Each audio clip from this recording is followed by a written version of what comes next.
Erin Coupe, welcome to the Human Capital Innovations Podcast. Thank you. Happy to be here. Yeah, I'm super excited. We're going to have a fun discussion today as we explore employee well-being in the workplace and various topics related to that. And it was fun chatting with you in the pre-interview, and I'm excited to get to know you a little bit better as well. Before we get started, I wanted to share Erin's bio with all the listeners. Erin Coupe has spent 17 years in 3 global corporations: technology, finance, and real estate. Her journey to self-actualization stems from the demands and commands that work and the conditioned life placed on her well-being, psyche, and soul. In 2017, she experienced what she now deems an awakening, and her perception began to change as she found herself embarking on a journey of personal transformation. Subsequent progressive studies and deep self-work empowered her to evolve her own mindset and be a better professional, leader, and overall human being. In time, she reconnected to her authentic self and came to know her true life purpose. Learn more on her website, erincoupe.com. And Erin, really such a pleasure to meet you. And I'm really excited to learn more about your journey and what got you to where you're at now, and what you're doing to help individuals and organizations. Yeah, well, thank you, John. Yeah, it's quite a journey, and yeah, one of the things I love doing the most is sharing it with people, because I truly believe that we are meant um, in life, on this planet, to serve humanity by teaching them what took us, the biggest lessons to learn. And so for me, a lot of these life lessons are essentially exactly what I teach, and it's all self-taught and, what I like to say, self-mastered. But it's not that it comes easy or comes lightly. So, while some of the topics I talk about sometimes may have sometimes a pie in the sky type of tone to them, they really are not pie in the sky. They're very practical. And the wisdom I share is very much actionable. And there's nothing greater than seeing people impacted in a positive manner by the work that I do. So I'm so happy to share that with you. Excellent, excellent. Yes, and that's a really rewarding part of what we do. Being able to see the difference, seeing the light bulb go off in the eyes of people, and seeing how their life changes for the better, and Yeah. their teams and their organizations. So that's awesome. I thought we could start today by really just to the extent you're comfortable, hearing more about your own personal journey, some of those lessons that you learned, and that process, and then we'll dive in more about how we can apply those learnings and principles into employee well-being in the workplace. Absolutely. Yeah. Happy to share. I think that there's so much power in being vulnerable. So I have no issues with sharing my story. Just to go back to sort of the very beginning, I was raised in a family that was a poverty-stricken family, and it wasn't anything that was necessarily the fault of my parents, right? It was just life happened. My dad actually woke up very severely ill at age 45, and he was paralyzed from the waist down for a few years. It then turned into the worst severity of lupus, and so he was sick my entire childhood. And what that meant was that my mom, who unfortunately was not college educated because she had to drop out in her years, she had to work multiple jobs to take care of me and my siblings. But there was always an innate knowing within me that I would create a life of my own one day. And it was as if I had zero doubts about it. I just knew I would. And I went on to put myself through college. And then I moved to New York City from the Midwest, which was a big, long-time dream of mine. I moved there right after school. And I started to work for a technology company that was rooted in finance. And I had a role where I was supporting finance clients. And I had such a good time in New York City in my early 20s, living that kind of fast-paced life, but it was really, really fun. And I just felt so connected to everything. I just felt so connected to who I really was. I was enjoying my work. I was enjoying the people I was working with, my clients, et cetera. And then I got recruited by Goldman Sachs. And I said yes. And I now know, at the age that I am with my maturity, that I said yes out of ego. And if only that, 25-year-old would have known what I know now, life would have looked very different. but the lessons that came with saying yes from ego were absolutely life altering. And what it meant from there on out was many years of extreme stress, extreme competition, levels of anxiety that caused physiological responses in my body, like migraines, like appetite problems, sleep issues, fainting in elevators. I mean, those are just to name a few. And the work hard, play hard mentality became the life that I lived. I allowed my ego to literally lead me everywhere I went.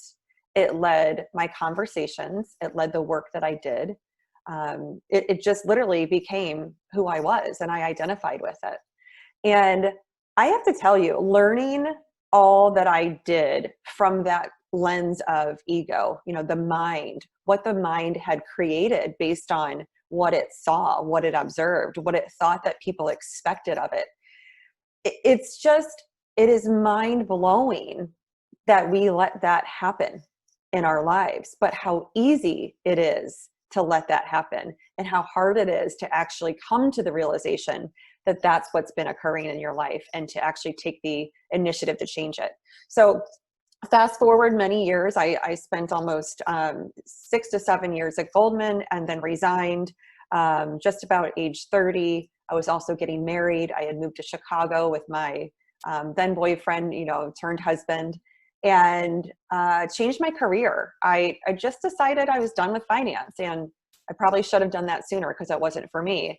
But from there, I went into business development functions in the commercial real estate industry and continued to also live from ego, a little less so, but that was more so just because I wasn't as stressed out as I had been in the past. But I was still living from ego. And in 2017, as you read in my bio, I just had this moment where I was sitting on the couch. I had 2 young children that were 15 months apart. They were barely 1 and 2.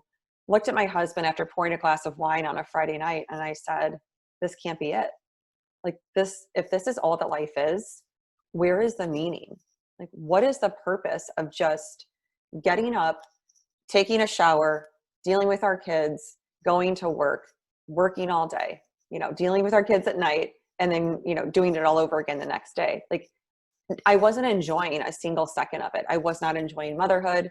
I was not enjoying my personal life. I was not enjoying work.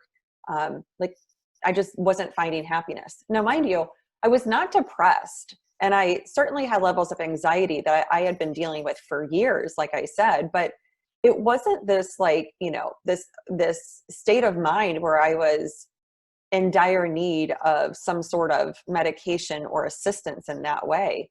It was just this deep thought that I finally expressed. And I believe that me actually saying those words out loud is what started to transform my life. From there on out, the people and the opportunities that came into my life were almost indescribable. It was just as if I had spoken these words that allowed some sort of magic to unravel in front of me. And that's kind of the only way I could describe it, because I could not have planned any of the things or the relationships that then took place. But to give you one example of that, I met a woman who runs a small business in Chicago, through a contact of someone in my network. Her and I have a 30-minute coffee one day, and we're like, we should get back together. I then go to a workshop of hers a month later, somehow that I was intrigued by. And I ended up applying on her Instagram account, which I was new to at the time, for a retreat. And I won the retreat, which left a month later in Bali. So I found myself within a matter of 8 weeks after saying what I said in Bali on this retreat. And I fainted twice on the airplane over. I ran myself to the ground the whole time leading up to that because I didn't actually think that I could go.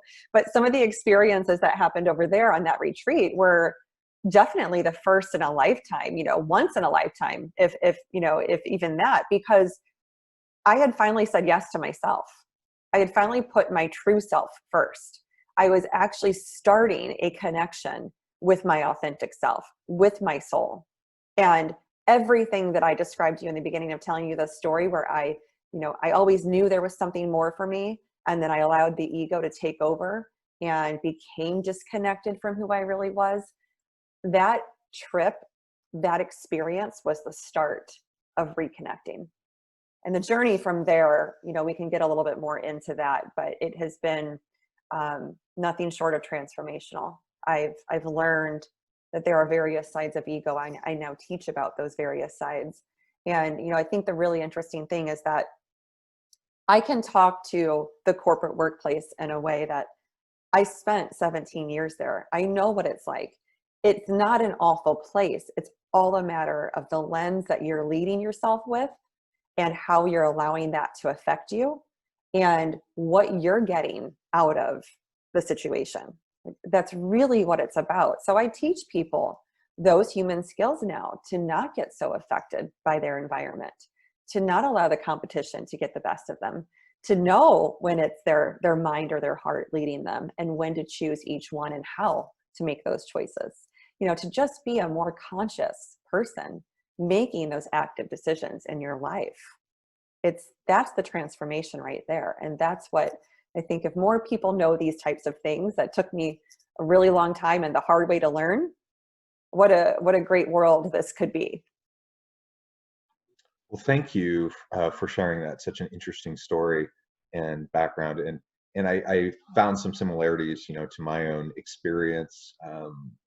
At some point, I was lucky that I had an awakening, perhaps a little bit earlier than what you described, but I was going along the same path, finance, accounting, and I was good at it, and it would be a good career. There was some ego involved, some the prestige, the stability, the pay, all that fed into me making that decision to pursue that. And there's absolutely nothing wrong with going that path, right? And having that kind of a career focus. But it certainly wasn't for me, right? And so you described sitting there on your couch and looking around like, what in the world is my purpose? That's for you. There are people who work at Goldman or other finance firms who find great meaning and purpose in their life, and they have very fulfilling careers, and that's wonderful. But for whatever reason, for you, and it was the same case for me, that we just didn't find that connection to that kind of career and to that kind of a purpose. And so, and it's because, like you said, that we were driven so much by the ego, so much by what we thought the world was telling us was important, and trying to live up to others' expectations for ourselves rather than listening to what was right for us. And that's a really hard thing to let go of, because quite frankly, that's kind of how our society and culture is built. So I suspect, I don't know this, but I suspect that most people probably struggle with the same kind of issue. And it's kind of the rare ones that have that awakening and can find a way to balance and find more meaning each and every day. Right. I absolutely agree with you. And I think that, if we really look at like what the mind is, the mind is blank when we're born. It's all just created. Now, there's of course other, there's DNA, there's genetics, there's, all of that, sort of stuff that is a part of being a human being in a physical body, right? But the mind just gets conditioned. And if we really take a step back and look at the life that we're living and start to question, where did we pick up certain ways of being? Where did we pick up certain beliefs? Are the thoughts that we're having actually our thoughts, or are they just something that we've consumed or we've heard or we've read? Do all of those things really resonate with us on a deep level? Or is it all surface level? Like, these are some of the questions that I teach in some of the sessions that I do, some of the group facilitations, because it's very rare that people slow down enough to actually go that deep with themselves, to actually ask those questions. For example, we all learn when we're kids, when we're, at a young age, probably around the time that we start to ride a bike. we learn that you should definitely stop at the edge of a sidewalk before you cross the street, and you should look both ways before crossing the street. What a great lesson to learn. What an awesome belief that our parents give us. You know, they help us believe that if you cross the street and a car comes, you're going to get hurt. So take precaution. That is something that serves us our entire life. That is a belief that does not limit us. It is absolutely a belief that is, you know, tried and true. It resonates. We know we're human beings and we are, you know, fragile, right? So that's a great one. But there are so many other ones, from the structures, the systems, and everything that's built around the structures and systems in our lives that do completely program us. And, you know, not to say that it's negative or it's bad. It's not about being good or bad. It's just about, does it resonate with you, and is it your truth? And I believe that if we all could actually get closer to our heart and to our soul and you know, to the human spirit within us, that we would all be living, you know, a different kind of life where everything does feel more purposeful and we are more present. And so it's not about taking people and saying, you're not living your purpose because you're in a corporate role. No, it's about saying, have you connected to yourself? And if you have, where are you finding your purpose? Because there is a place for you in that company. There is a place for you in, you know, or for this work in your life. And it can be something very positive and fulfilling for you. But you have to connect to yourself in order to make that happen, to allow that to happen, right? Like, it's all within. Yeah. Yeah. And I think it's important for us as individuals to do that inner work so that we can know ourselves well enough to understand what our passions, where we find meaning, you know, the role of relationships and what types of relationships are most important to us. You know, we have to do all that work to figure that out for ourselves. Right. But once we do that, then we have to communicate it with the people in our lives. Otherwise, you know, we can't expect others to just like read our minds. I mean, we have enough trouble reading, like understanding our own thinking. Yeah. We certainly can't expect others to read our minds. And so, you know, if I have a boss and I don't find meaning and purpose at work, and I'm just feeling it's a drudgery and I'm disengaged, you know, I can't expect them to read my mind. If I do the work though, then I can have a discussion with them, and then we can find better alignment, so that they're getting more out of me, I'm contributing more, and it's a win-win.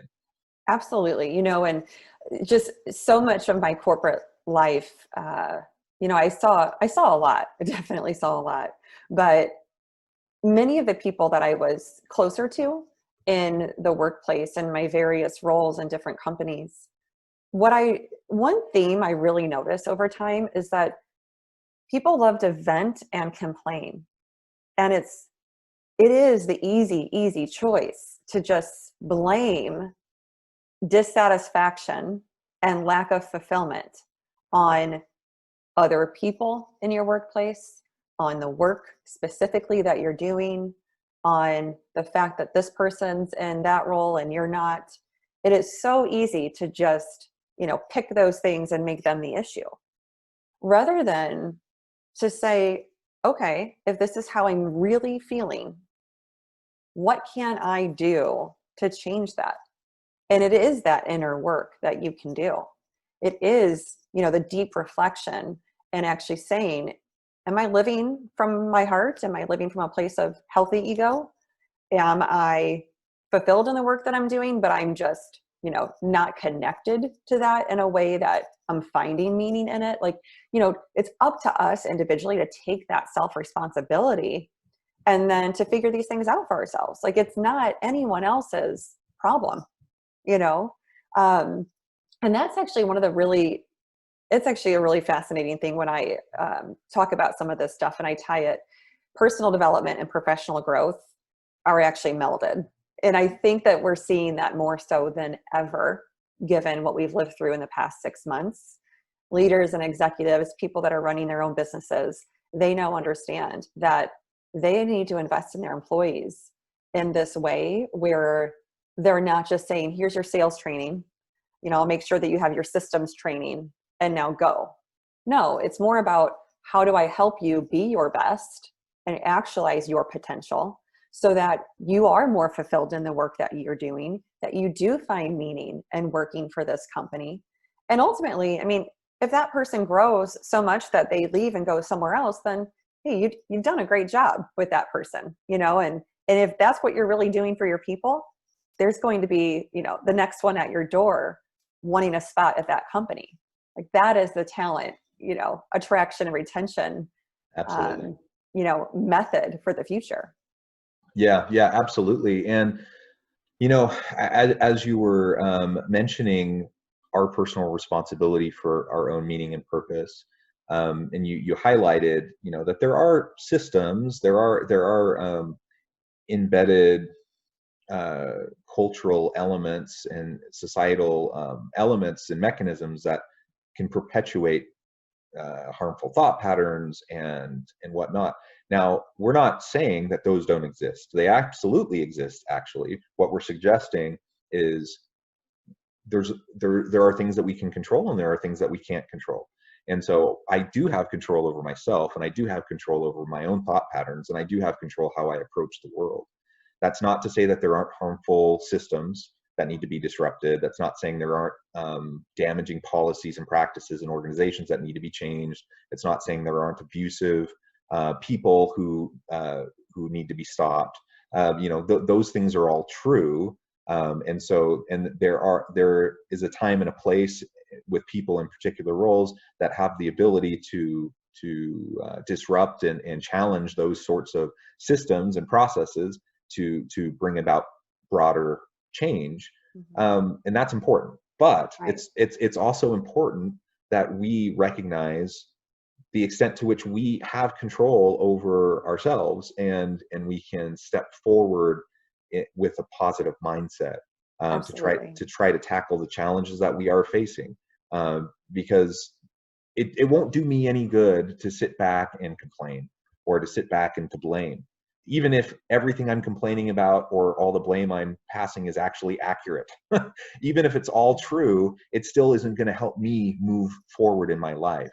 And so, Exactly. you know, if my meaning and purpose is, let's take the Black Lives Matter movement, for example. If I feel so passionately about that I feel like that's my driving purpose in life right now, that I'm going to contribute to the broader social dialogue, and I'm going to contribute to try to change systemic racism in the country and within organizations. And so that's where I take my work and my career. Great, you know, and that's going to be some amazing work that you're going to be doing. But you know, that's not everybody. You know, there's Right. lots of people that might feel strongly about that, might feel discouraged about the state of affairs, you know, in terms of race relations in the U.S. And we can let our voices be heard. But if we're allowing ourselves to be dragged down each and every day, and just kind of wallowing and waiting amidst the muck of all of the discouragement and Right. all of that, then we're not helping change anything systemically, and we're not helping improve anything for ourselves. Right. Yeah. And a couple things come to mind there. I mean, the first one is that how many people just stay in a role or at a company because it's the safe choice, and yet they're miserable, you know, and it's like, it is their responsibility to create change in their life. And what a surefire way of doing that, going inward and actually getting to, you know, the deeper rooted reasons that you're not happy there. And if it is about um, toxic culture, which does exist, if it is about toxic people, which do exist, you know, then you need to go somewhere else, you know. But it's also how many times do people actually leave a company because they just think, oh, I'm not happy here. Like, you know, I don't like my job. I don't like the people, or any of those reasons.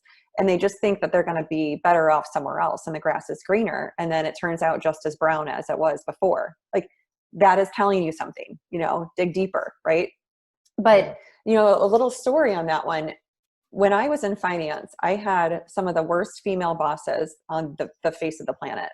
And it bugs me that they were female. It really does. And I've never once been a victim as a woman in a male dominant world. Like, I've always worked in roles that are male dominated, and I could have cared less. Like, I never even noticed it. Like, I was just, I guess you could have called me like one of the guys in that way, but I was still myself in a feminine standpoint.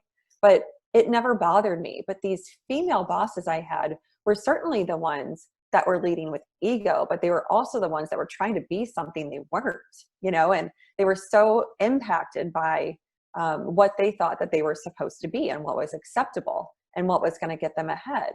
And, if I look at those various roles where I was the one that was complaining to my coworkers because our boss is so awful.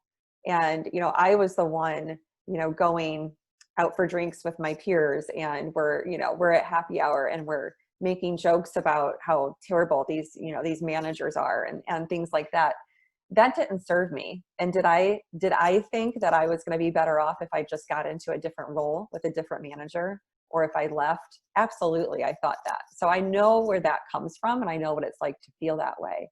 But in doing that inner work, if I would have had the skill set I have now, I would have been able to go to those managers and say, I don't understand why it is I'm treated this way. I work very hard. I have, great reviews from my peers and my clients, and I'm just not understanding what it is that's causing this friction between you and I. Is there something that I should know? Is there something I can do? Can we please have a conversation about this? I don't like how I feel when I'm, interacting with you for these reasons. Can we have a discussion? And if only I would have done that, it would have been so different. But I didn't have the maturity or, the connection, to myself, the relationship with myself, to be able to do that.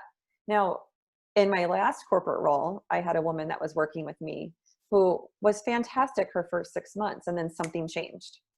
I don't know what it was. I could not put a finger on it, but I noticed her work product suffered. Her communication definitely became more negative, more short. I was avoided, and I could tell I was avoided. And all I was thinking is, I have an opportunity to change this. I have always known I will never be the kind of manager that people were to me, because I learned what not to do, put it that way. And I approached this woman and I just said, I'd love to have a conversation. I've noticed these things change in our relationship, and I just don't understand why. Can you please help me understand if I did something that offended you?